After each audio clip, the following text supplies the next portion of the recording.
हमारे केंद्रीय अध्यक्ष हमारे टाइगर दादा और यहाँ पे मंच पर मंचासीन हमारे सभी केंद्रीय पदाधिकारीगण, सभी प्रभारीगण, हमारे रांची जिला के सभी प्रभारीगण उपस्थित, जितने भी हमारे जेल कैंप के परिवार के हैं, बहुत ज्यादा हम संबोधन में समय नहीं दे रहे हैं। आप सभी को यहाँ पे उपस्थित मीडिया कर्मीगण, जिन्होंने अगर जेल कैंप और जेबी केसेस को इतनी जल्दी कम समय में पूरे झारखंड प्रदेश में अगर विस्तार किए हैं, तो हमारा मीडिया भाई लोग हैं, यूट्यूबर भाई लोग हैं, आप सभी को उपस्थित सभी को झारखंडी जोहार और प्रणाम करते हैं।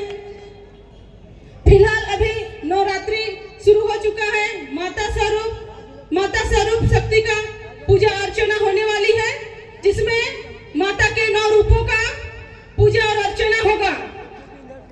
और दुर्गा पूजा एक ऐसा प्रतीक है जहां बुराई में अच्छाई की जीत का प्रतीक ये दुर्गा पूजा है। वैदिक काल में भी जब कभी अन्याय होता था, अत्याचार होता था, तो देवियों का जन्म किसी राजा के परिवार में, वैसे ही अत्याचार अगर होता था तो किसी राजा के परिवार में, दशरथ राजा के परिवार में भी श्री राम का जन्म हुआ। और झारखंड में लूट, लाचार, बेरोजगारी इतनी बढ़ गई है कि यहाँ पे एक क्रांतिकारी के घर में क्रांतिकारी बेटा जयराम का जन्म हुआ है। और यही जयराम माता जी हैं जो इस लूट को, इस बेरोजगारी को खत्म कर सकते हैं। अभी झारखंड के जो यहाँ के क्षेत्रीय पार्टी है, उनकी स्थिति इतनी दयनीय हो गई है कि अपना 1 सीट के लिए, अपना 5 सीट के लिए उनको झोली फैला के दिल्ली जाना पड़ता है, गुहार लगाना पड़ता है कि हमें 5 सीट पे लड़ने की इजाजत दीजिए। 2 सीट में अगर सांसद चुनाव लड़ना है तो उसके लिए भी दिल्ली जाकर के भीख मांगना पड़ता है कि झारखंड में हम फलाना सीट में चुनाव लड़ेंगे। क्या आप ऐसे पार्टी को भरोसा और विश्वास कर सकते हैं कि आपके घर के बेटे जो हजारों हजार पद में नौकरी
धन्यवाद।